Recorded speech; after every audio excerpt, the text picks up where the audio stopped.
Thank you very much. Good afternoon, everyone. Great pleasure to be here. Yes, I want to talk 10 minutes about circularity of spirits bottles.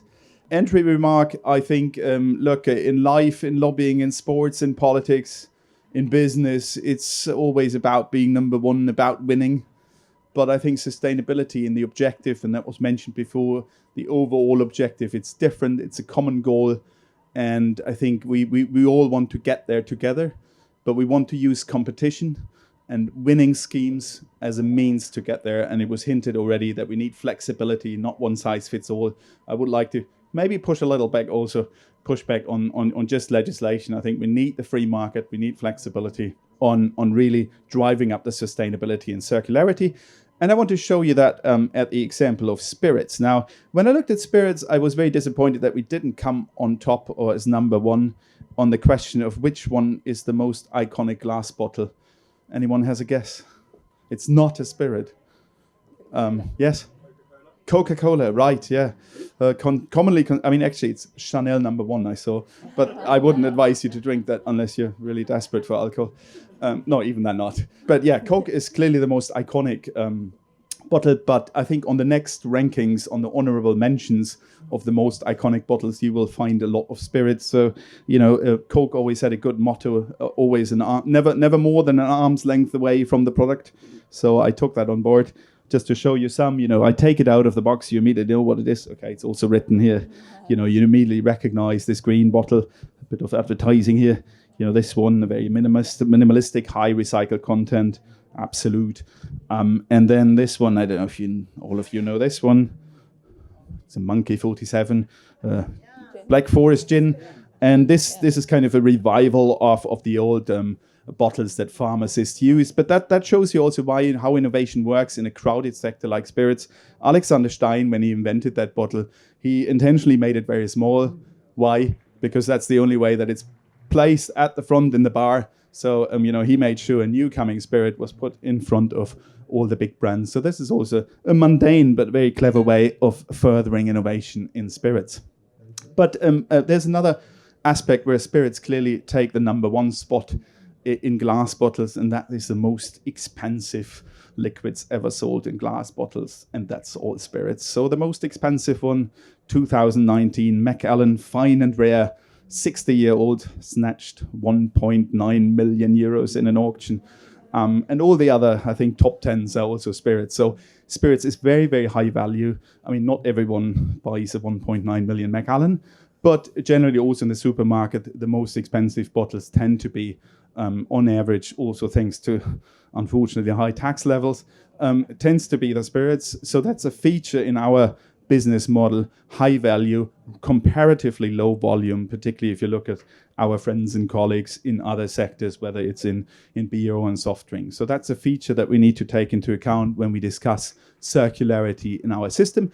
And also really, the other thing I really want to bring across, glass bottles are very much really so much part of the spirits experience. You can't take that away. If you buy a high premium spirits glass, is it's more than a wrapping. It's more than a functional wrapping. It's really part of the experience. So the message, clearly the liquid is the goal that we want to share, but clearly the bottle is so much part of the experience. The message is in the bottle, so to say, but the bottle is also the message. But what does it mean in terms of circularity and moving forward? Just to give you some figures how spirits compare at the moment, 92% of spirits are sold in glass. I explained why glass is the material of choice. That's also because it's inert. No migration of taste or other things into the product. If you spend quite a bit of money on a complex tasting spirit, you don't want any irritation from the packaging. So there's good reasons from the product side to use glass. And then also, give you an example, we're quite small in terms of the bottled glass market in Germany. Spirits are 0.8%. 90% of that is already recycled. So we have a very high degree of circularity already built in the system. So now, where do we go forward? I mean, we all have our circular economy and sustainability ambitions. It's no different in spirits. So all our producers want to play their part in moving forward. And we've heard it boils down to the question it was discussed previously this afternoon. What's the right balance for us between single-use, increasing circularity in single-use systems, and where do we go in terms of reuse which is a bit more challenging because of some of the inherent features in spirits for our sector. So if we look at single use, I think there's traditionally three major features where we are doing our work to ramp up sustainability. One, it's recycled content, so you can do that, and all the major and smaller distillers are doing that, ramping up the recycled content in the bottles.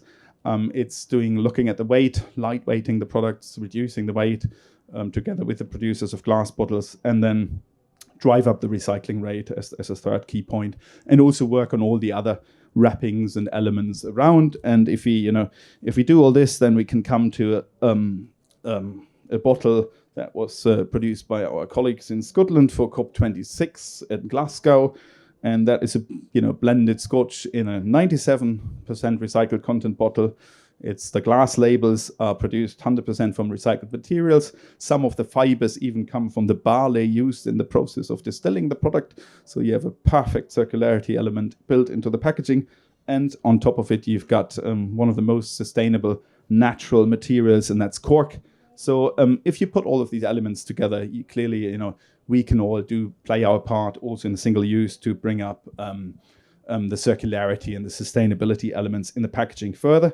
However, why is single use important? We're a very diverse sector, very small producers, and also the product is pretty much imperishable. It's traveling often long distances. We heard there are, of course, inbuilt limits for reuse schemes or deposit return schemes in terms of the geographical scope. And we have some wonderful protection system in the geographic indications, and some high-value geographic indication products, whether it's cognac or single malt Scotch, they must be bottled in the area where they're produced. So these are some challenges or some of the reasons that explain why single-use systems will continue to be of high importance for us. But we're also looking at reuse. But as I mentioned, it's a bit more of a challenging thing for us. And we need to also be mindful that we're not, I think from a market and competition point of view, we need to be mindful that that's huge investments. We need to find the time and the schemes to make sure also small craft distillers can join such schemes. Clearly, the bigger producers among our members are more advanced or can also, shoulder some of the initial investments to pilot these schemes. However, we've done that already. One of our big members just recently launched in Singapore first a glass container scheme, a reusable scheme, particularly in the hospitality sector. Many spirits are sold in the hospitality sector. So there we have a 4.5 liter glass container that comes with a spirit filled and then is shipped to the bar and restaurant in question. They either use it directly from there for the serving, or they fill it in a bottle, and that's then presented and used for the filling process. So we're looking at that, and then the glass container is put into a reuse system. It's cleaned and washed and goes into a loop system. But again, you need to see that works for high volume, but also you need to find the right high value partner. Another challenge in spirits is, of course, unfortunately, given the high value, it's very tempting for people to fake spirits, and refilling is a major risk, particularly outside Europe. So there's also a safety and security aspect related that we simply cannot ignore. And, we need to have a proper pathway when we move into these refill schemes. I don't think any of our producers would send refill schemes to rather low-end, dodgy corner bars. I think the risk of that ending up in some tampered product is simply too high.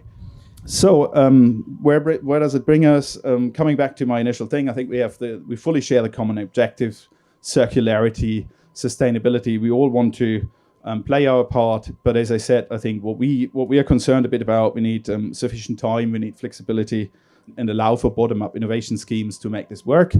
And sometimes, of course, in the EU debates, particularly on the upcoming review of the PPWD, we are concerned that sometimes we see things maybe a bit too short-term, too rigid, too top-down. And again, I think there's a concern, not that producers don't want to move to sustainability or circularity, but we need to be mindful that they can, and particularly in a very diverse sector like spirits, but also our friends and colleagues from wine, lots of small producers, products traveling long distances. We cannot simply move as fast as some of the other drinks products that are more locally produced in high volume and comparatively lower value. So was all I wanted to share with you. Thank you very much. I think spirits have always been and will always be part of sustainable food systems. And we'll have a bar later here tonight, so you can try some of the spirits, recognize some of the bottles, hopefully from far away, and do that with a good conscience that the sector is doing the best it can to move towards sustainability and circularity. Thank you.